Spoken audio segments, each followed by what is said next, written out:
Hi, everybody. Welcome back to Pure Cringe, the podcast by and for Bravo lovers and book fans as well. We are here again to talk about our favorite thing, anything having to do with Bravo.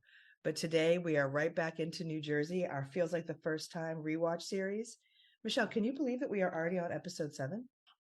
Maria, I can't believe it. And I love this episode. It's the Last Supper, episode 7, right? Which is basically. I was hoping it was going to be like a pop-up video from VH1 where there'd like be little things where it was just like 7 stitches were incurred in this video. The little things in the corner. Yeah, I used to love that shit. I was so hoping. I've never watched a lost footage one. I always thought they were bullshit, and I'm so mad at myself because this was really good. Yes. I thought this was really juicy. And I loved the fact that we got to sort of see it, NFL Sunday Ticket style, 4 simultaneous screens going on. I mean, it was so good. It was so good. And and it was a little bit redundant, I think, sort of like the first half, but I think they kind of had to do that to just tie in the ape shit that they were going to show you with the big breakdowns.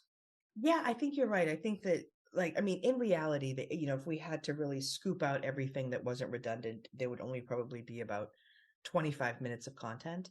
And it would all be Danielle. Exactly. The Danielle show. And I think that it really needs that context around it. Mm-hmm. So it's like an expanded edition. It's like Lord of the Rings, but not as interesting. It does open with that driving scene, which is similar. Yeah. It does answer the question, I think, that you and I both had last time, which was, is this a real scene of them all driving to the Last Supper? Which it isn't, because of course now we can see, because it's a little bit expanded, that their clothes are different. Yes. Which I was just like, haha, I'm on to you now, Teresa. You're wearing a blue top in this. Like, I thought I was fucking Columbo.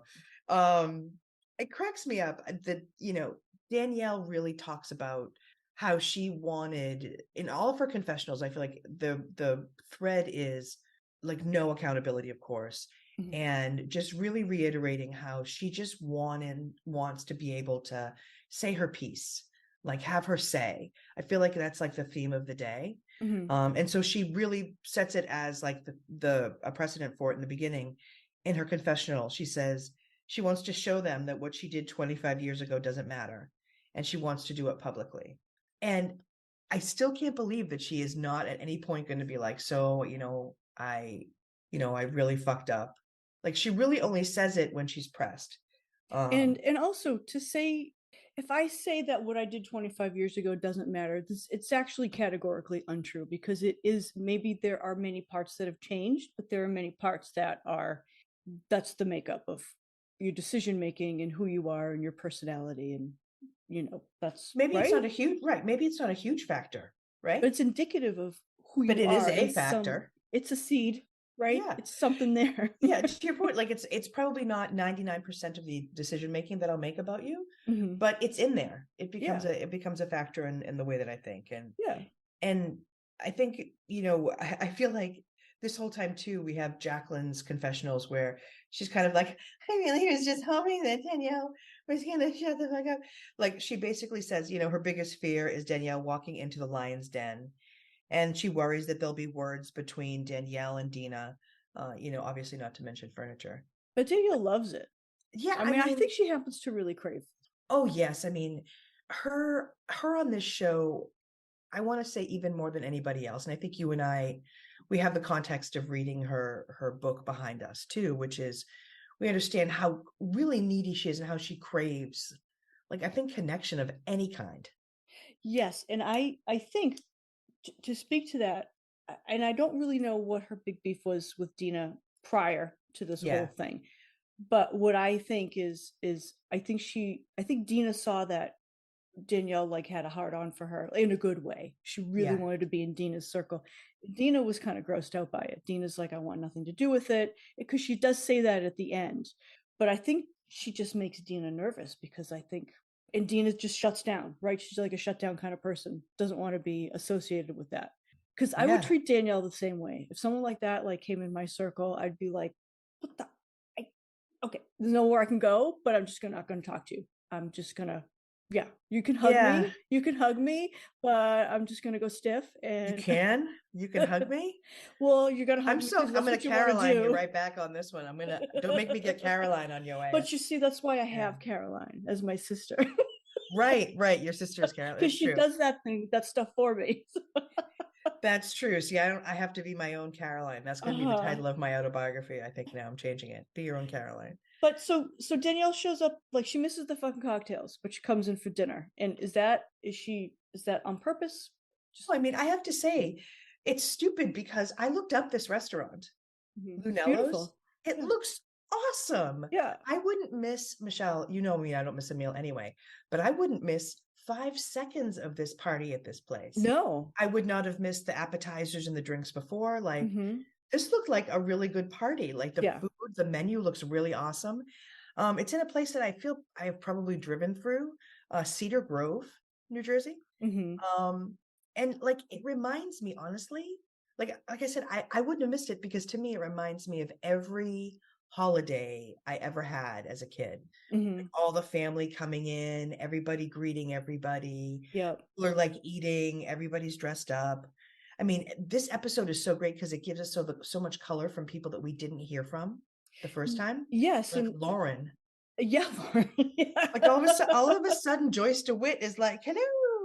And Well, so and I she's think sorry to cut you off, but I no, go think ahead. they all had expectations to have a good time, although they were thinking Yes. the shoe was going to drop. But to speak to what you said, the expectation was someone's treating you to this really nice dinner, right? So Yeah. I mean, if it's if you're going to be good and you're going to enjoy it, right?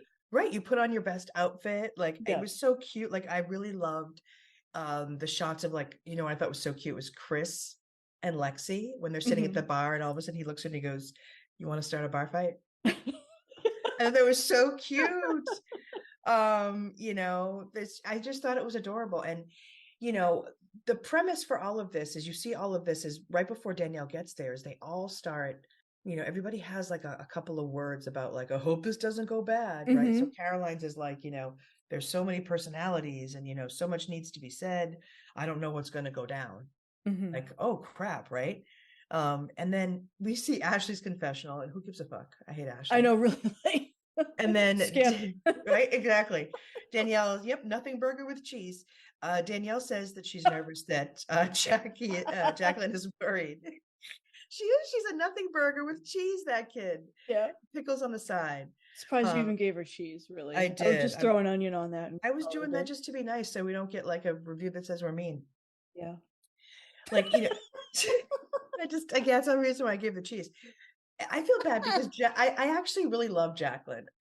I think that Jacqueline is such a nice person. She's so worried about how everyone's going to react to Danielle, but she doesn't kind of know how to handle that. She's a bit fucking spineless with the whole thing. And I also think that but she's so nice that she's a target for Danielle, right? Danielle sees her as an in to this group. And I think she takes advantage of Jacqueline. You think it's really that calculated? Yeah, I think Jacqueline's just a really nice person, and I think Danielle just like latches on and yeah, she probably thought that the only way she's going to survive in this group, even though Danielle understands the assignment, she she can't throw a bomb into the whole thing, right? So she has to be able to be nice somehow and fit. So I think Jacqueline is her. Yeah, and maybe because Jacqueline is so herself, doesn't have like a massive support. Mm-hmm. Maybe Although her husband's really sweet to her. I do not love Chris. I love him. Yeah. Don't want to fight over him too, but love Chris. Mm-hmm. Yeah, I feel like what's interesting for me is when Danielle gets there, her first priority is to get her kids seated. Mm-hmm. And as she was doing that, I thought to myself, what the fuck did she bring her kids if she knew? Like if she knew she was going to drop this, right? Yeah. Yeah. So would you bring your kids to something like that where you were going to confront someone in life? No, I would not. Would you do that? So I thought that was weird though, that she would want to get her kids seated first. And then I thought, why the fuck are the kids even there? Yeah, I don't know. Do you do that? Do you do that to when you're like, if you're going to lunch to confront me about something you think that I've done, do you bring your kids? Or is this just like a wanting to get them on camera thing regardless, or support? Well, we found out later on that according to Danielle, my kids have no choice other than to hear this. She does say Yes. that towards the end. So that's how she thinks. Okay. Apparently, no one else in this whole group thinks that you should subject your kids to that. Yeah. Teresa's down at the one end of the table talking about blowjobs, and then the kids are way over there and presumably not hearing, I guess. I don't Yeah, know. I don't Some know stuff if I flies buy with that. them. I don't know if I buy that geographical cure there. Yeah. And it's so as soon as Danielle gets there, Caroline tells us that they're all on edge. And of course, we have the color from last time, knowing that Caroline had had a couple of drinks. Yes. And that they'd all been, sort of waiting around for a while, Mm-hmm. sort of seeing what was going to happen. And then, when Teresa says that when she asked Danielle about like no kisses when she sat down, she was Mm-hmm. actually being sincere. Yes. But, Danielle took it sarcastically, which I recognized too. When she was like, well, we always kiss. Totally. In my family, that would have been a thing. Like if I just walked into a family event with like my entire family and just sat my ass down, there would have been a everyone frost would have over been the like, room, right? yeah, everyone would have been like, hello? Yeah. Like that. Let me just come over here. I'll take that stick out of your ass right now. Yeah, Thank like you. so And somebody would definitely have addressed yeah, that. no, I'm you can't sure. do that. You can't do that stuff. Yeah. And so it was so stupid, she, Dina says it was 10. So she tries to break the ice. She's another one who's nothing burger in terms of personality. Just how about them Yankees? No, really. It's real. Like she's literally been sitting there for like an hour. This is the best that she can do. And Teresa starts making the jokes about the oysters. This is when all of the, that's when all of the blowjob stuff comes up. And it's weird because she says in the confessional that it was awkward with Danielle at the table because they hadn't seen each other since the dance night. I didn't realize that. Yes, but she extended that olive branch to Danielle. So one would think that Danielle would be all over Teresa's shit. And I would think that she would have gone over and kissed her to say hello. Yes. I'm surprised that she didn't. And I want to know, like, was that seating planned because, is Juicy Joe's like the only one who could tolerate her? Or no, it wasn't Juicy Joe. She sat next to she was Albie. in between Joe and Albie. Yeah, in between Joe and Albie. So was that on purpose? Were they the only ones who could deal with her? I think before she got there, Albie was sitting next to Joe, and then he just moved over. And then he moved over. Right. I don't know why. I don't know why that happened. I think Joe likes being next to Danielle, but doesn't want to say it. Yeah, I'm sure. Yeah. Mm-hmm. I'm sure he's getting bored with Teresa. Teresa says that Danielle was being a little cold, and that's when she tries to loosen everybody up with this, crap about the sex story. And it's interesting to me because, I think I said this last time too. Teresa's sex talk at the table, to me, is more graphic and takes up more screen time, quote unquote. Yes, yeah. Than anything Danielle has said over the entire series combined. Yeah. Yeah, I thought it was I was questioning the whole thing. I was like, does she think she's really funny? Is this what happens when she's really nervous? I was just going to say, I'm like, part of me thought like, oh, this is like her nervous behavior. Mm-hmm. This is how she behaves when she's nervous. And then that's when Danielle starts to get like turned off, I think, to everything. Mm-hmm. And so Danielle confesses and she says, she didn't find it to be funny. And so she wanted to be focused on what she came there to do. And she said she wasn't welcome there. Tell me what you think about this. Honestly, when I was thinking about even being extended the invitation, bringing your kids, it did take a certain amount of guts, right? A certain amount of chutzpah to do it. Like, I don't know that I would have gone into a place where I perceived that almost everyone there either didn't like me and or was talking about me around town. I don't know. I don't know if I would have gone. Well, she certainly could have gone and not like addressed the book. And if she had just showed up and had like a nice time, I think everybody would have been fine with her. Well, that's the thing too. It's like she had a specific agenda to address the book and address the rumors. And I don't know that she recognized that this was a nice family dinner. Like, I don't, although they seem to be relatively forgiving of her. We find out at the end, at least the guys thought she was okay to do that, Oh yeah. I mean, I don't think she didn't do anything, as well. Like, this really allows us to unpack the fact that like, she wasn't violent at all.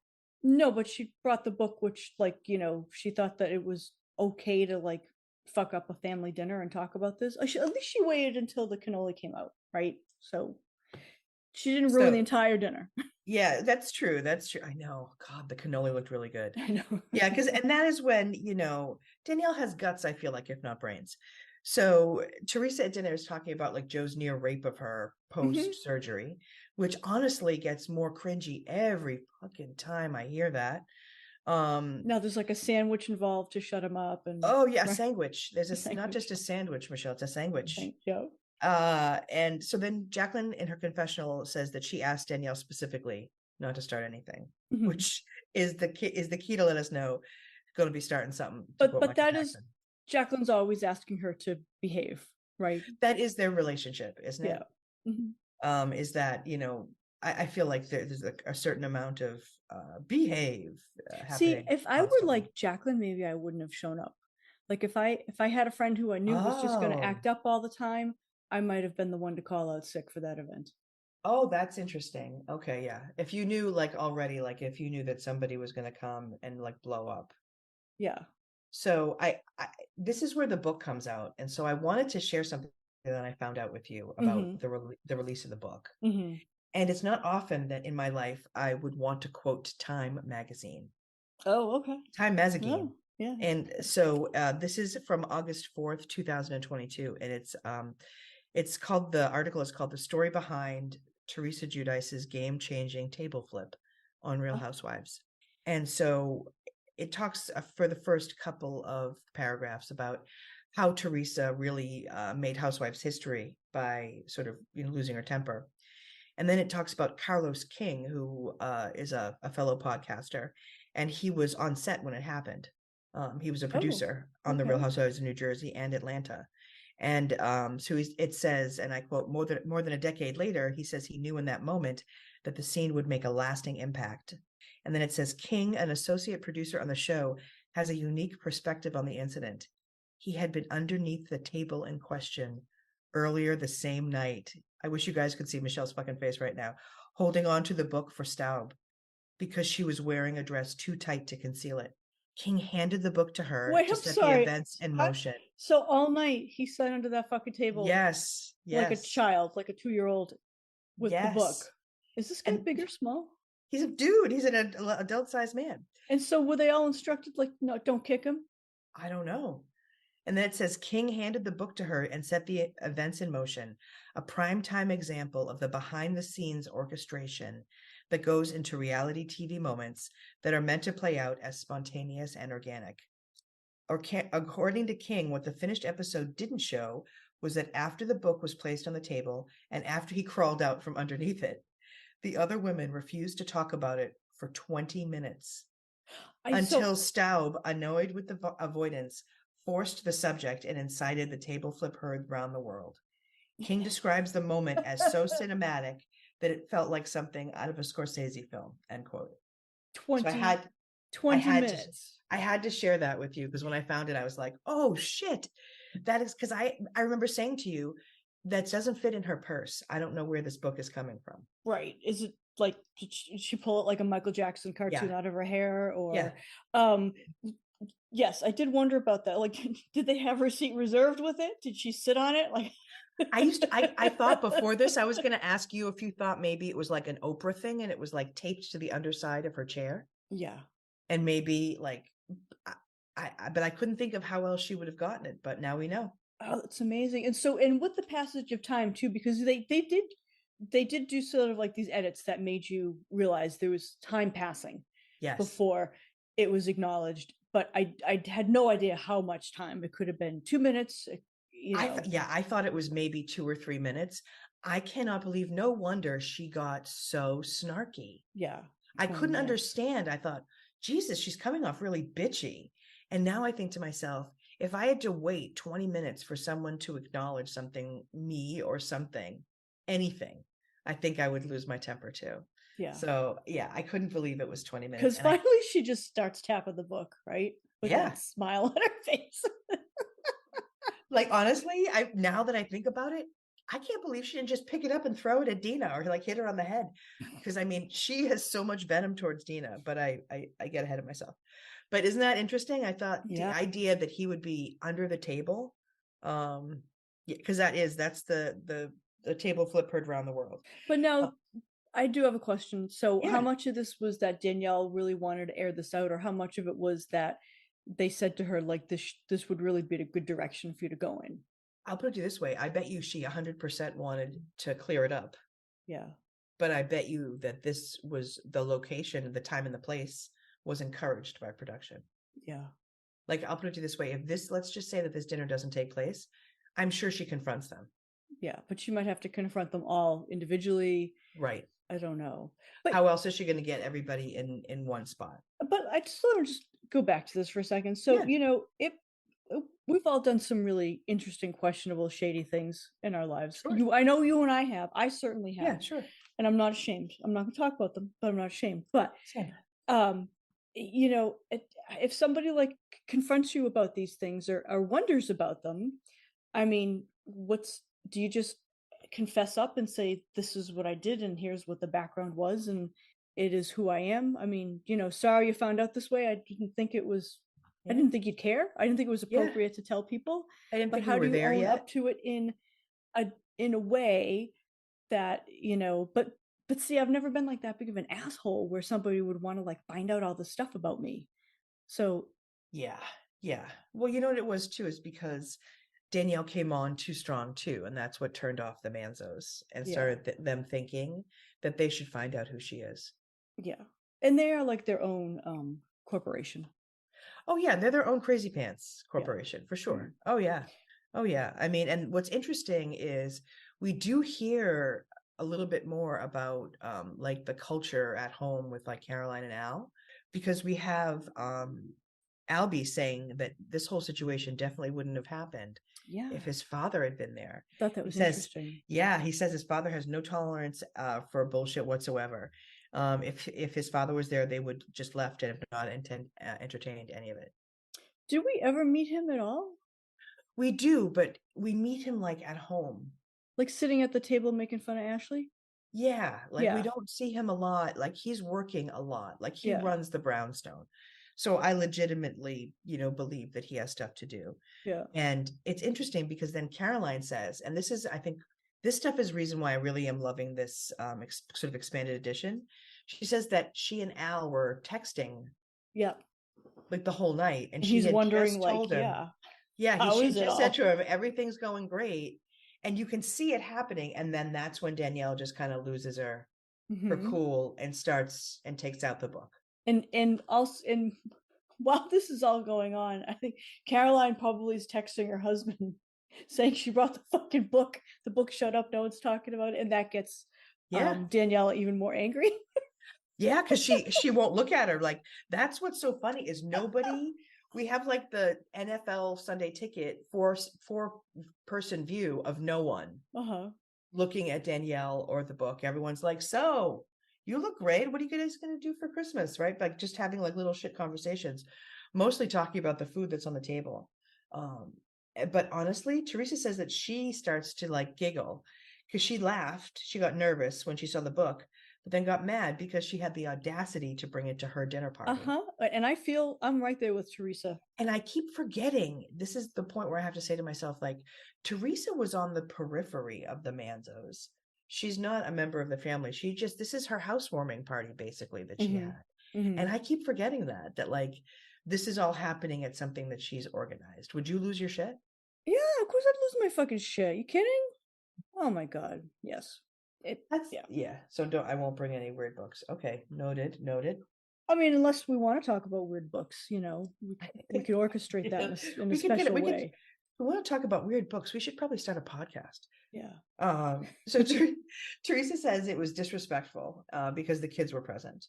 And so, then that's when Danielle goes into like her rant. Like she has like multiple degrees of rant. And in the beginning, I think it's very incoherent and feels like it's just her saying the same thing, which is going into it saying that she doesn't appreciate people talking about her. And then she deserves to clear the air. She deserves a lot. She does. She is very deserving. Did you see Dina's confessional where she says, "What you talk about, Willis?" Yeah.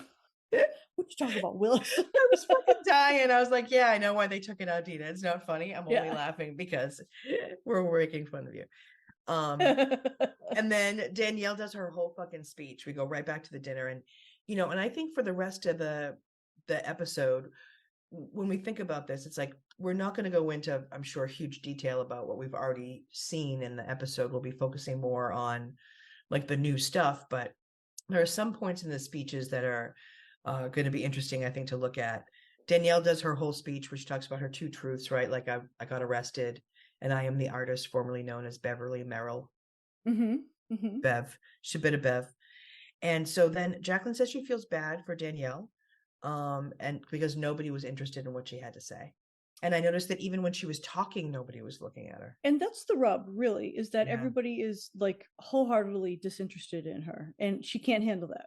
Yeah, and it's weird. It's like it's very stupid what happens now. And I think now that I know the context about those extra 20 minutes, I think I see Danielle's frustration, and probably Teresa's too.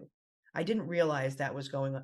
Like, if you were the hostess and there were those 20 minutes, those anxiety-ridden minutes, imagine you having to tell some stupid story about like Brian, like trying to have sex with you, like in order to like command the attention of the table and get people's, you know what I mean? Yeah. Because sometimes there's just an organic like setup to to the whole party, right? Like to the conversation. Yep. It's really hard when you want to do a whopping topic change.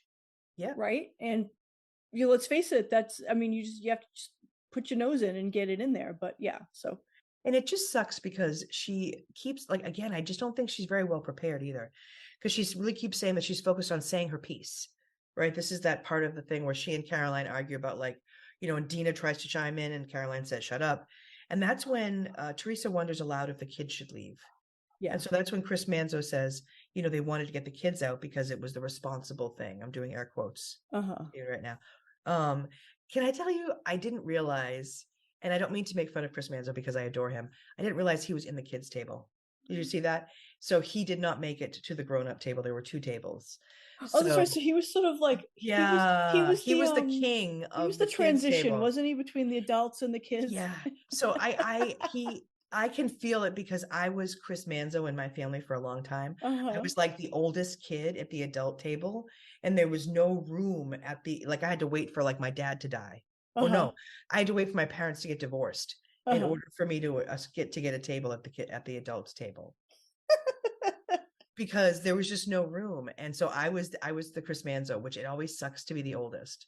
So it's him, it's Ashley, it's Lauren, Lexi, and then Jillian and Christine. They're all at the kids' table. And so Chris takes Lexi, basically, and Teresa's kids, and they all leave. And there's a babysitter there too, right? There is. And then Chris comes back in, and Lexi has a confessional, and she says, it was very cute little bitchy thing to say. She says the kids wanted to stay and watch them fight because it was funny. Or they thought it would be funny. Yeah. And then they argue at the table. Honestly, this is where Danielle, to your point, says that Teresa wasn't concerned about the kids before. Right. And that Dina says that Danielle didn't even consider her own children, and it stood out to Dina what Danielle exposed her kids to. What do you think of that? Well, she does. She also says, I think she prefaces it with, if you're not thinking about other people's kids, I understand, because they're not your kids, but you should be thinking about your kids first. I personally, I try to think about like all the kids, you know what I'm saying? I don't want to be the one who just does like the wacky stuff and somebody says, well, my kids were there, you did that. Yeah. So anyway, no, I don't even think she has to excuse her for that. I think Danielle, she should have sent the kids out. They needed their own party with the party planner and some dancers and some favors, their own buffet. Shirley Temples all around, you guys. Everybody gets Shirley Temples. I will be there. I'll be the oldest kid at the kids' table. I'm fine. With like a big, like, I don't know, stuffed bear, like human stuffed bear or something that does circus tricks. Yeah, honestly, it's hard, to Dina's point. It's like I get that sometimes other people don't think about other people's kids, but I don't know. I don't know how I feel about Danielle leaving the kids there. I think there's a part of me that goes, well, these kids have been hearing, maybe at school or whatever, bad stuff about their mom. Uh-huh. Like, is this a situation where should they hear their mom be able to clear her name? But fundamentally, I think they shouldn't be there. And I hate to say it, but the kids say a few things that are like super cringy for me. Like the girls, first Christine says, the girls don't leave because they don't think anything that big will happen. Mm-hmm. And then you hear Jillian, the little one, ask if they have to go. And Christine says no, and that she isn't leaving because she wants to watch this. And then Lauren says that her blood was boiling, and thank God her mother, Caroline, was there and was calm. And Yes. did you notice? I feel like Caroline is like, she talks like she's a hostage negotiator. Like Well, she's, because she comes from a big family, and I think she is well versed in this. I think, big families there's a lot that goes on. There's a lot that goes on, and I don't have a big family, but I have seen many big families, and there's always some fucking weirdness. And somebody's gotta like keep the peace, and somebody else has to be able to like move the pieces around to tell the people this is how it's gonna go. So she's the one she's the contractor here, right? She's the she is. GC. Yeah. She is. She's the general Lining up the contractor of this pieces. family. Yeah, Yeah. so someone has to do that. And I think because otherwise it's just going to go completely off the rails. Yeah, I think you're right. I think she is trying desperately to control it and to keep it from going off the rails. That's why I was thinking it was like a hostage negotiator, or like, somebody who comes up to prevent someone from jumping. Like I feel like she's trying really hard to like maintain control of the situation. Unfortunately for Danielle, this is like the part of the evening where she's still kind of weird with her message, like what she's trying to get across. Mm-hmm. And so her weird little denial speech like does barely exists, where she says like, I made a mistake. But I don't understand why she just can't say like, look, I know you guys read the book, and I have like a past. Um, does anyone have like any specific questions? Is there anything I can clear up for you, instead of just being, just like I'm right, and none of this is true. There's two things that are true, and that's it. I mean, how about she just kind of opens up the floor to like some questions, and that's the way to shut people down. If they're too fucking embarrassed, they're gonna just forgive you and move on, and everything's gonna be fine. Or they're gonna really ask the questions, and then you can have a conversation. But I think she doesn't like invite any kind of like she doesn't respect people enough to want to question her past. And it's out there. You may as well just give people the opportunity. It's not like she makes an argument instead of an adult discussion. I think you're right. I think that would be the perfect way to disarm the whole situation, would be Yeah. to go in there and say, so these things happened. I'm happy to clear up, whatever you guys want to talk about. Yeah. And I think that would have diffused it. And instead, I think she comes in too much on the offense. Yeah. And honestly, it's like my fantasy football team. It is a poorly planned offense. Yeah. It is just because she doesn't really, and I say that because she obviously knew she was going to do this with the book. Yeah. And I don't think she really put together, I mean, at least from what I'm seeing, I don't see a well put together, a well thought out way to like not only diffuse the situation about the book, but do what she really wants to do, which is continue her fucking friendship with these people. Yeah. That's why she wants to do this. If she didn't want to be friends with them, she would give them 2 fucking middle fingers and walk away. Yeah. But she wants to still be in this group. So she doesn't present that way for me at all. It presents very much like she wants to like punish them for what's happened with her. Like her 3 weeks of diarrhea and throwing up alone in her room, Michelle, someone will pay. Yeah. So like someone's going to pay. Like when she starts yelling about that, I'm like, oh, because there's always that part where like someone is arguing and then they just lose. Yeah. And I just looked and I was like, oh, it's unfortunate because she has these many, to your point, opportunities to just be done with this and move on to the dessert course. And the other thing is that she's not seeing, and let's just read into this a little bit. We know Juicy Joe, he's never got less than like $50,000 in cash in his fucking pockets. There's some shady things happening there. We know this, right? I mean, in retrospect, but even then, someone who walks around with all that cash, there's there's some interesting things happening, which would maybe lend themselves to understanding a little bit of like shadiness, which is what her background is, right?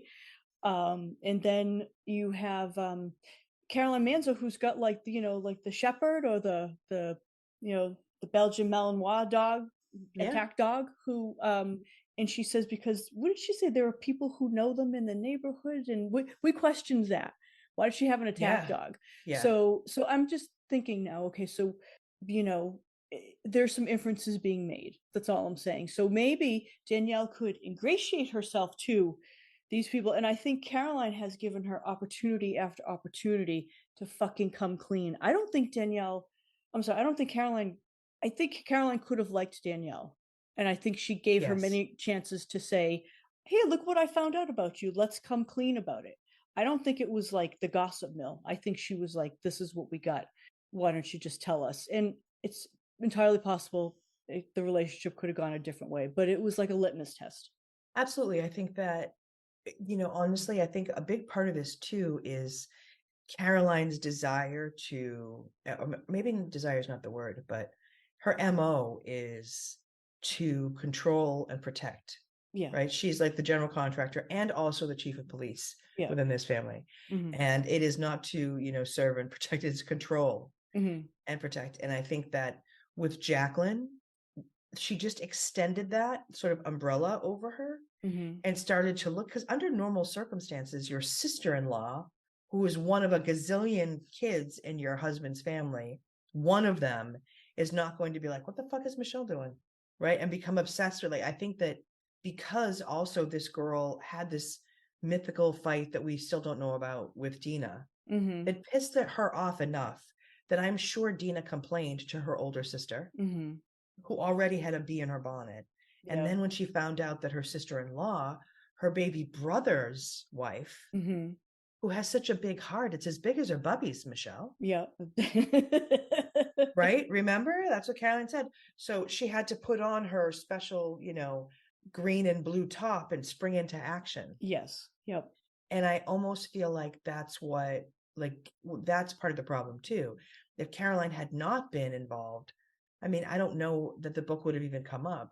Dina would have just not liked her and just not liked Danielle and also not liked her. Yeah. But this is Caroline's MO. But again, I'm not saying that Caroline did this to like completely discard Danielle. I think that she wanted an explanation and she wanted to put the pieces together for herself. So and I think Danielle just took it as, now she's like highly offended. Well, I mean, apologies are in order. Yeah, in order. In order.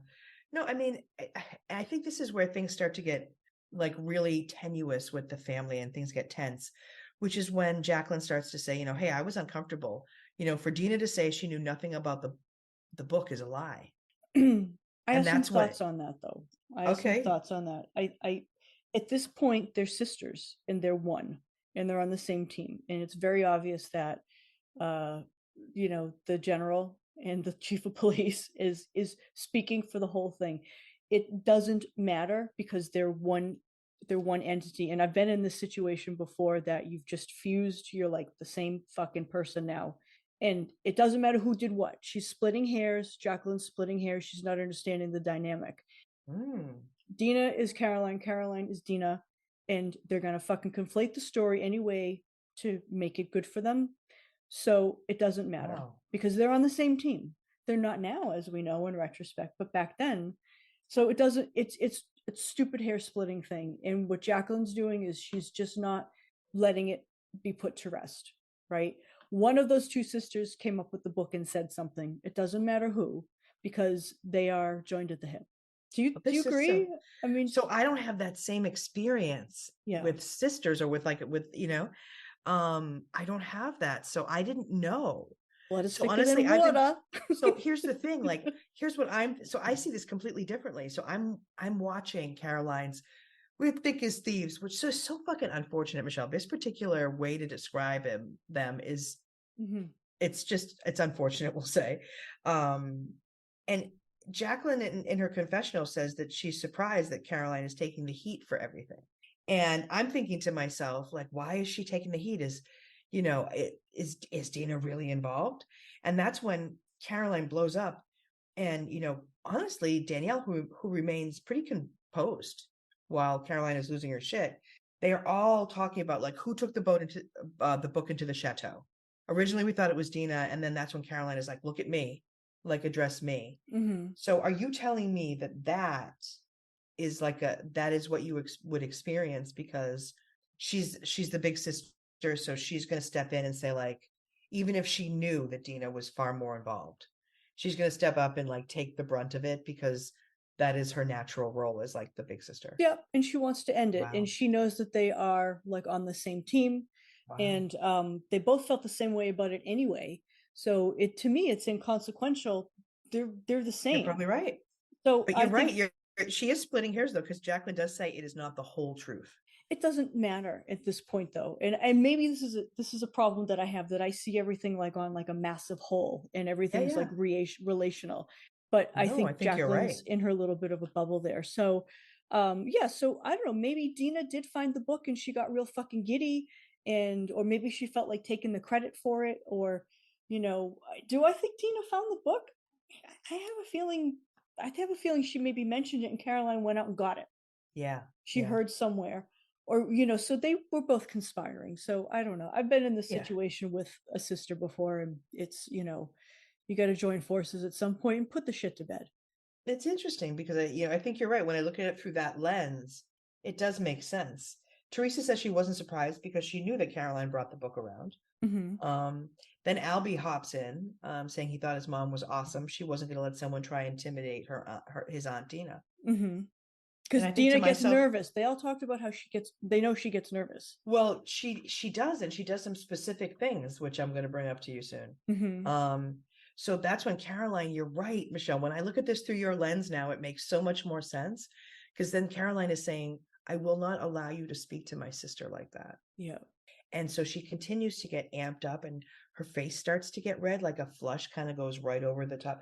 And I don't know, again, if this is also that she's a little buzzed too. Like it was she was drunk at like the cocktail hour. Yeah. Right. Yeah. When she sat down, she was good and drunk. So yeah. So I feel like this is because now she starts pointing her finger. Right. Mm-hmm.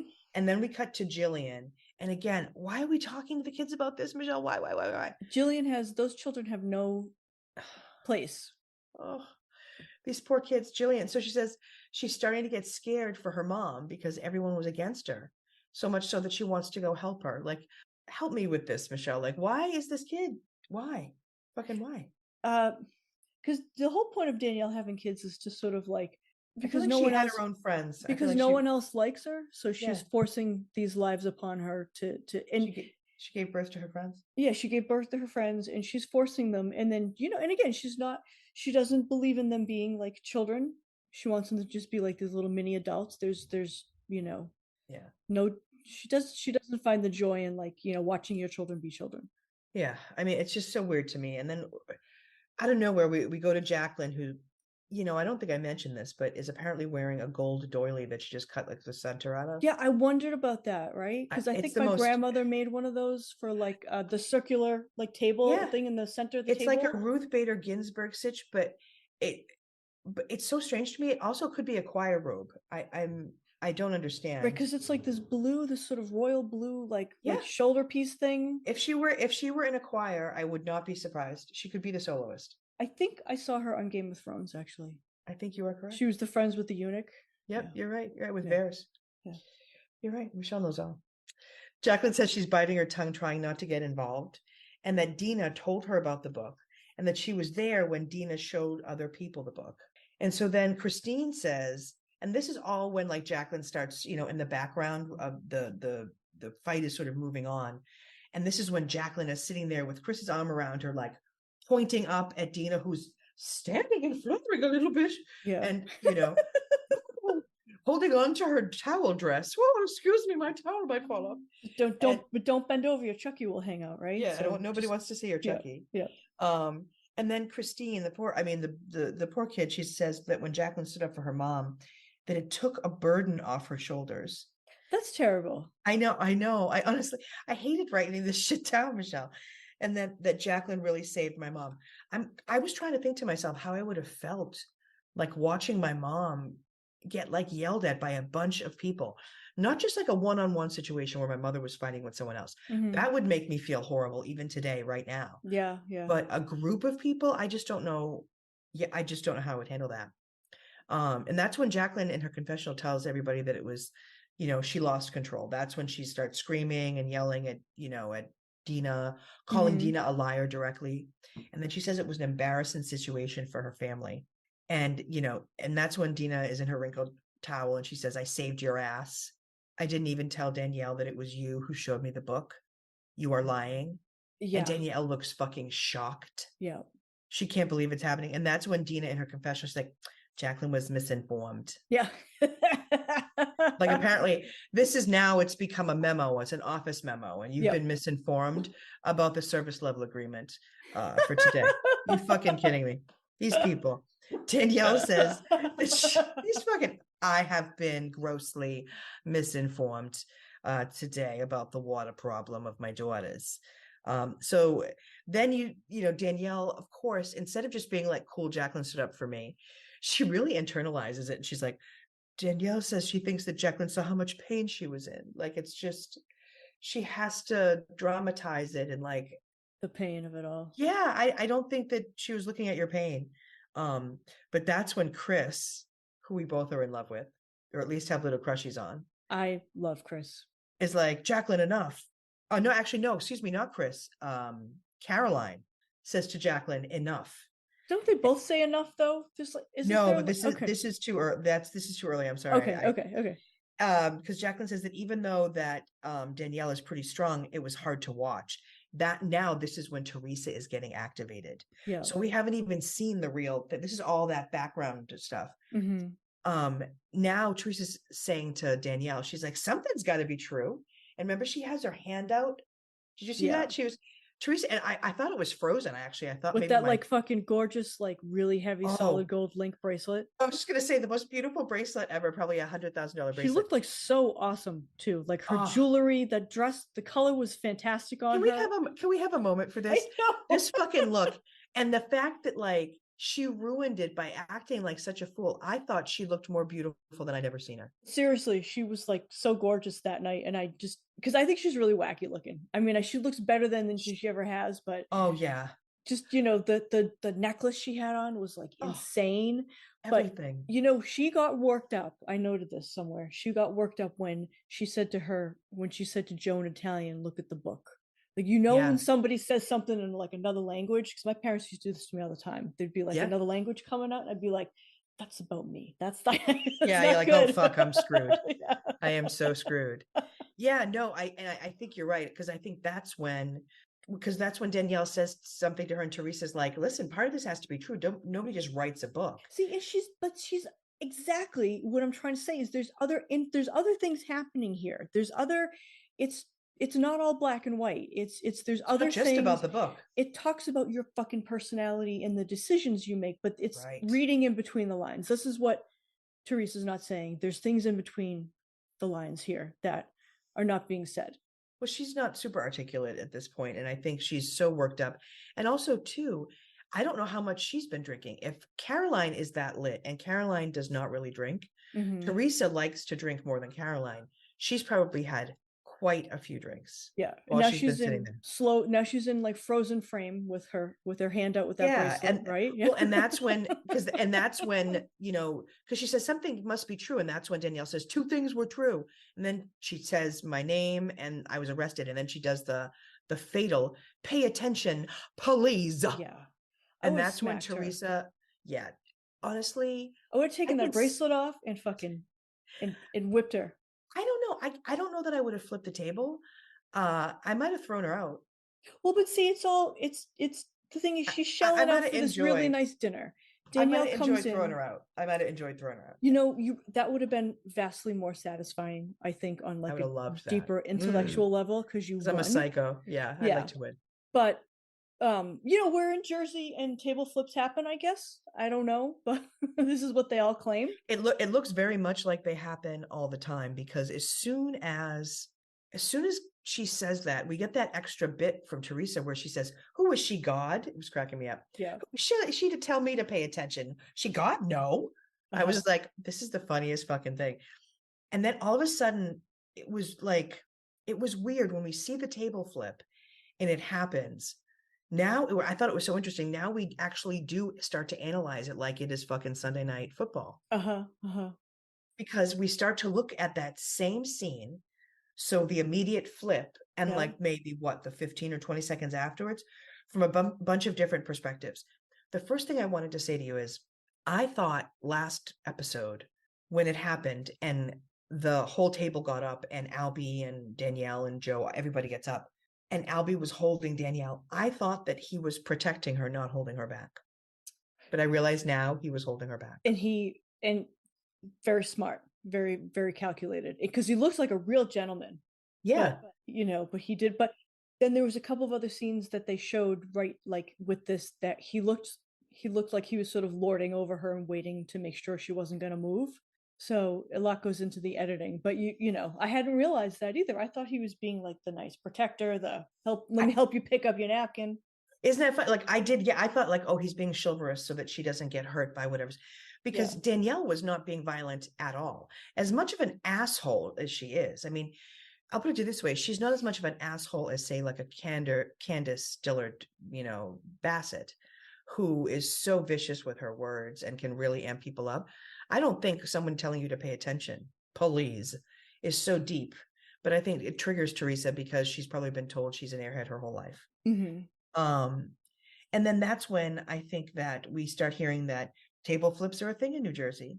And now we see it from another angle, and Caroline is dying laughing. Did you see that one?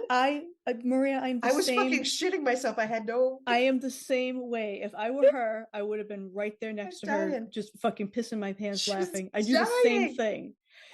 She was like, oh my God, Teresa's her boobs were shaking. She was laughing so hard, her titties were shaking. And she's beet red and it's all shaking. And Dina's over there like rubbing her hands, doesn't know to smile, to stand up, to sit down, to. Ashley says that was a Jersey moment. And then we see the scene 10 more times. And we get that unintelligible thing from Teresa. The first thing she says after she flips the table is like, you. Yeah. And the reason why I know this is because, of course, I watched it 10,000 times, and there is no closed captioning for it because they cannot figure out. They can't. But we do get something like, you fucking whore, you fucked a guy in my house. Oh yeah, like as she's being pulled away, and of course, I realize now she's screaming this, and her kids are right there. Yeah. The kids are literally right there. Yeah, they're right there. And then we get another shot of the fucking scene from the beginning. This is Michelle. This episode is gold. I actually thought this episode was going to suck. Yeah, I really did. I was like, this is going to suck. And then as soon as it started, I was like, these extra scenes are just manna from heaven. So wait, so you're saying that originally when they ran this, that they didn't show this? No, well, no, I didn't watch ever the lost episodes. Okay. Because I thought, oh God, what is it going to be like? One like scene that's different. I had no idea there'd be so much footage. Because I never watched the lost episodes either. Me either. I don't, and maybe I need to go back now and see them all of them. Like I all feel the the same Beverly Hills way. ones. I never bothered to watch them. Never. No. I always thought it was a forgive me, goddess and god of Bravo, Lisa Vanderpump and Andy Cohen. Because I literally never watched a lost footage episode. If I could do a PSA for everybody, we should all go back and watch them if we thought they were throwaway episodes. Yeah. There's, especially in this one, there's a lot of jewels. It cracks me up because once we start to see that scene from like 3 or 4 different angles, we start to see the participation of people that I didn't even know were involved. Did you know that Chris Manzo was on the scene at all? No. So there's a whole scene where Chris says that she tossed him across the room. We see it from like 5 angles. All I know from the first cut, he just kind of shows up and it looks like he's holding her, and then they cut to like Juicy Joe like moving her back. But then there's this whole, she throws him like a rag doll. She does. She just fucking throws him across the room because he's at the kids' table at that end behind his mother. Boom, he runs in. Those boys are well trained, I'm telling you. Listen, one goes to get this one. I can't imagine why, Michelle. Does it have to do with the attack dogs? know. Could it be that? I don't know. It was so fucked up because we see the footage. Like when he first says it, I was like, ha ha ha, I love Chris Manzo. Yeah. And then we fucking see the bean footage. Yeah. And awesome. we're like, the beautiful bean footage is more than we ever expected. Yeah. And then we get, of course, the heartbreaker. We got every time we get to be brought back to, to reality, the sad reality, by talking to Danielle's kids. So that's when Jillian is like, what Teresa did is the opposite of what a lady should act like. And then Teresa says that, she thinks that, the Juicy Joe was turned on by the flip because when he got home, they really got it on. Well, she was pregnant for the reunion. So do you think that was the night it happened? I actually thought that. I was like, could that be the night that Adriana was conceived? And then there's a whole extra scene of Teresa at the dinner table explaining how the pay attention set her off. Mm-hmm. And she shouldn't have said that. And, and then there's, Danielle saying that her opinion of Dina is that she could give a flying fuck about her.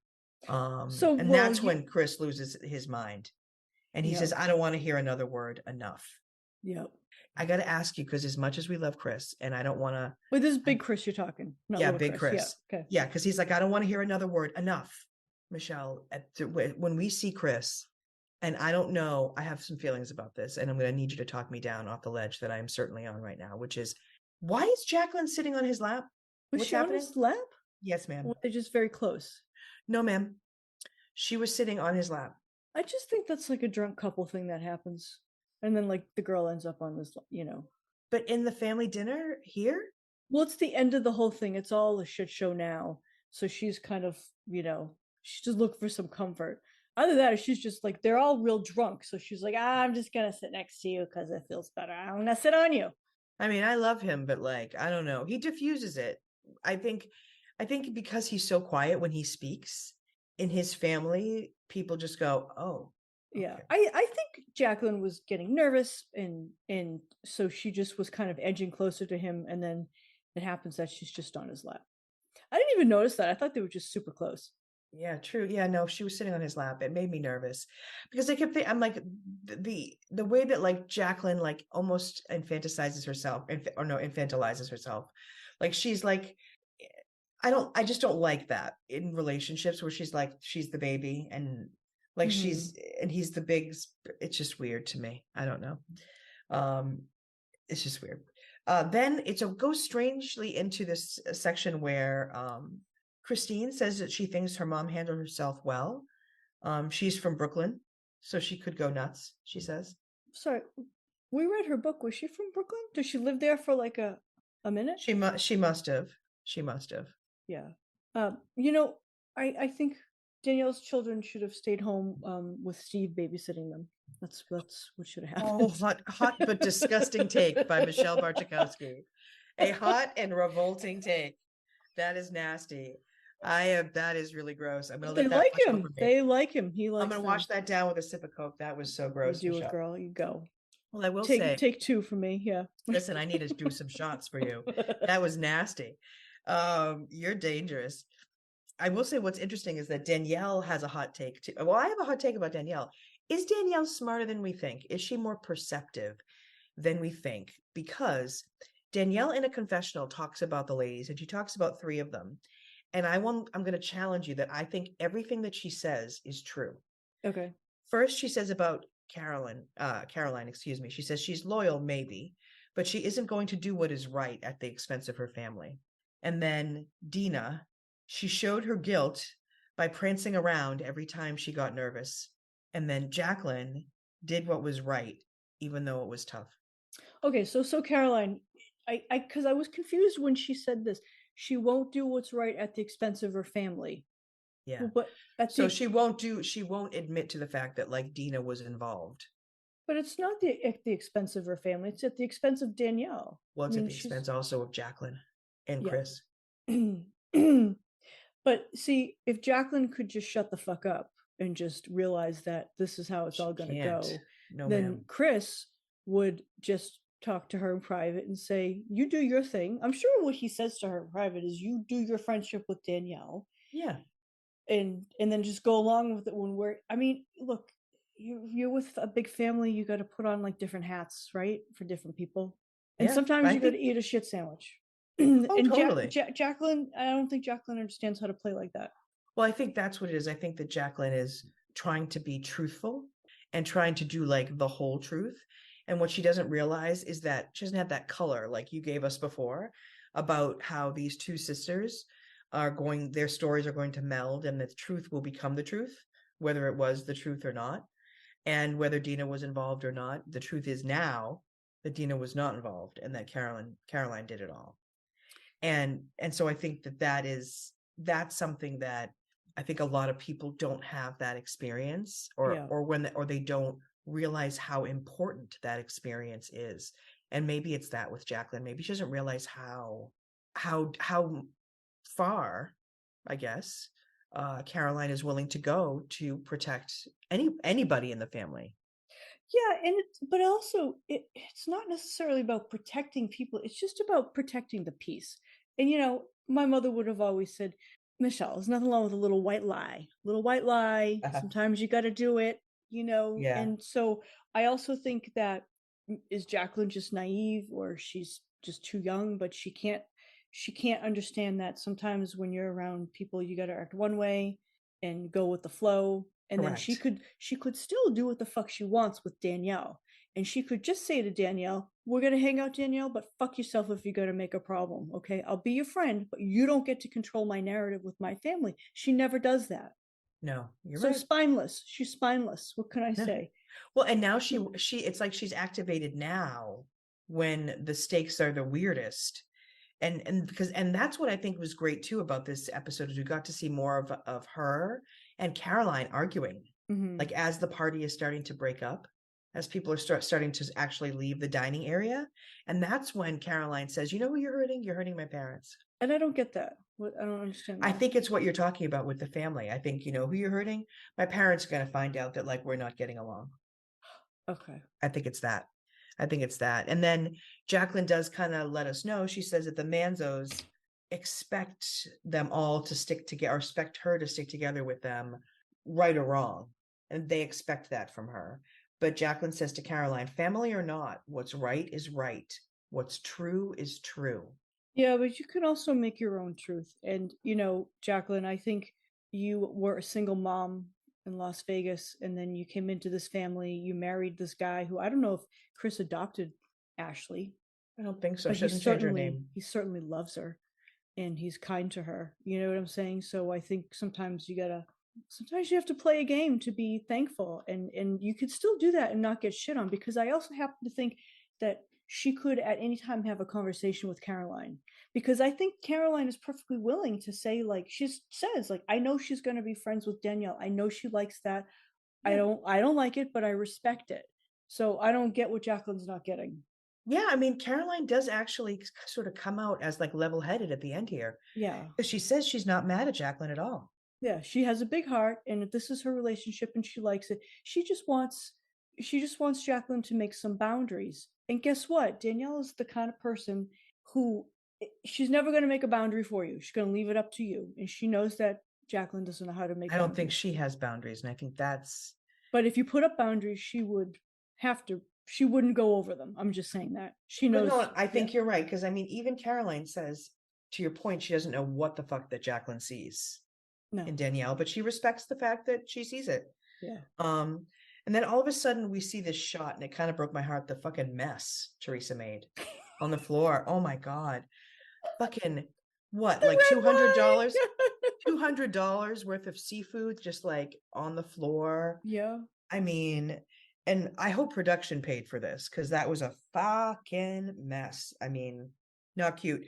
Juicy Joe says that he's wearing his drink. Like, I'm astounded by how calm he is, by the way, with her, because every guy in my family would have been yelling at Teresa, by the way. No, and I think was it Chris who says Joe was just like, yeah, my wife flipped the table.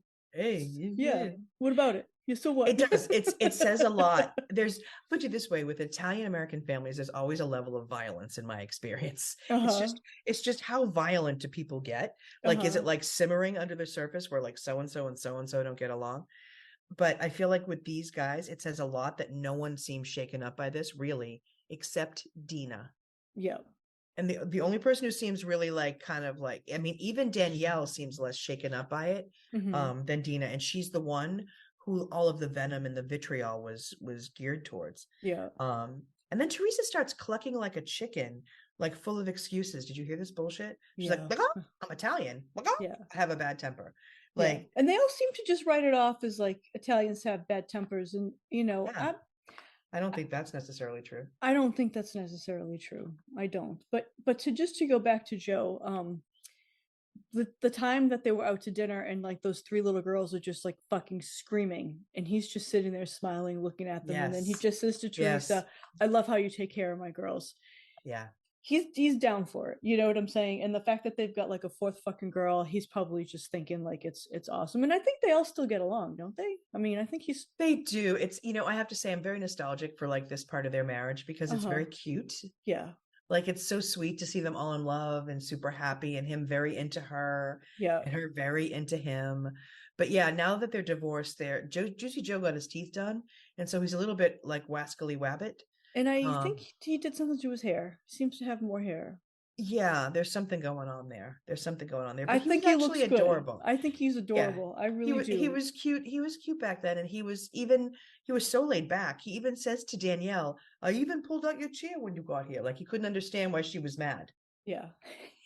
And so, and then she is so funny. I love that he said like apropos. He's like, "I pulled out your chair." Yeah.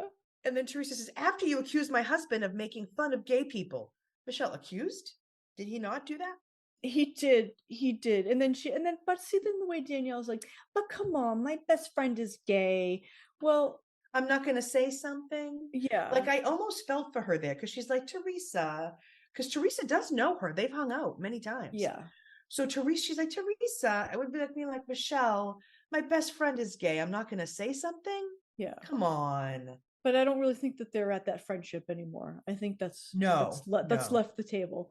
When it got flipped, it fell off the table with it. But and then she says, Teresa says something about, I had all these gay friends and they were rubbing him and he loved it. And he goes, they were rubbing me and I didn't love it. Yeah, she does the equivalent of like, I have a lot of Black friends growing up. Like what? Like she like has to like qualify everything by saying Joe has been rubbed on by gay men, which like the whole thing is really problematic. Yeah. But she tells this bullshit story, and that's when they all start leaving to go to drink next door, which is in the same bar, just in a we gotta go to this place. We gotta go to Lunella. Like, this place looks awesome because you could drink before, after. I mean, there's plenty of corners to like get. I love this fucking to get fucked up and fight, and then as we would say in Boston, it's dark. Nobody can see how old you are. It's dark. Yeah. No, so just get up before last call. No one's going to see how bad you look, right? This is where things go left for me. I did not realize that Danielle was still there. Yeah. Neither did I. I was like, left. this bitch and her kids are still there. And then she's sitting next to fucking Joe at the bar. See? Yeah, literally Juicy Joe asks her if she needs a refill to her drink. Yep. And so Danielle says, you still talking to me, Joe? And so then Chris Manzo, Jacqueline's husband, comes over and hugs her. Mm-hmm. And then you see Dina in the corner whining in this shocked voice in her towel. I'm shocked. This is everyday drama for someone like her. Dina says, I'm mortified. If I had a dime for every time she says mortified. She said, I can't stop shaking. And I don't understand why she is so mad when really it is Teresa who lost her cool and kind of took it next level. I think it's the fact that they're all like trying to like diffuse the situation. They're all trying to normalize it by going and having a drink. Gotcha. Now, if that were me, I would have stormed out and been like, you're all a bunch of cunts and I'm leaving. But then, some people would just be like, okay, let's just go have a drink and fucking maybe my family would have gone, let's go have a drink. Like have a post-mortem and talk about it. And do you know what I'm saying? We wouldn't have even talked about it. My family would have just moved to the next room and it would have been like appetizers. Appetizers happened in the kitchen. We'd go into the dining room and then like, if my two uncles used to like beat the shit out of each other like Christmas Eve, like all the time. Because they were like adult dudes in the like 60s and 70s and they were still acting like they were little kids. And then they would just go and sit in the next room. I mean, and they'd be simmering, but like they just go and sit in the next room and eat. I just love when my boys do that to each other. I mean, I hope they have a lifetime of that shit because they seem to have a good time. I don't. they do. Well, you know, it's funny. I think it's kind of a good trait too, to be able to diffuse it, recognizing that, like, you know, it's family. I'm surprised they're doing it with Danielle, because they can just cut her loose, right? But Juicy Danielle Joe. likes to be in the middle of it, see? And then Oh she's yeah. sitting in between the guys. Oh, I mean, she can't listen. I'm just starting to feel bad for her again, you know? Yeah. And that's when Joe calls Teresa over and is like, hey, come get a drink. Hey, Hercules, what are you doing? He calls her over. Yeah. That's very like Italian guy. Teresa gets pissed that Joe's talking and drinking with Danielle, and she says she's at the end of her rope. And then Joe and Albie start joking about Albie defending Teresa for flipping the table. Yeah. Albie's going to law school. Yeah. And that's when I was dying. I was like, please, you know, poor Albie, he's on the 10-year law school program. Joe, you know, Jacqueline is happy that she told the truth as she saw it. I think we're getting to your point here. She saw the truth as she saw it, and hopes that her family respects that. And I really loved this scene where we get Caroline saying, did it affect my relationship with Jacqueline? Probably not. Did it affect her relationship with Dina? Yes. Mm-hmm. And, you know, then Chris, you know, we have Caroline saying, families fight, this too shall pass. And then we cut right to Danielle, who's like talking to everybody. And instead of, she says, this is what she says, I was getting gangbanged. Did you hear this? Why did she fucking, I have a big note in here. Why does she say, I did. I wrote, arg. I was so pissed. Because really, it's, I understand that gangbang did it. not have a sexual reference originally, Yep. but it turned into that. And if you've been to fucking jail, you probably know all it. about it, honey. She knows exactly. I mean, in the 70s and 80s, I knew what it meant. So she knows. Yeah. And so then we get this scene, which I didn't know about either. On the way out, Danielle says that Teresa threatened her and said, you're lucky you're leaving here in one piece. Mm-hmm. And then from but there, that's just like a throwaway comment. I mean, don't you say that to somebody every day when you get mad? I do. Probably. I'll probably say it in a couple minutes. What you say is they need a plank to the face. Yeah, they need a 2x4 to the fucking face.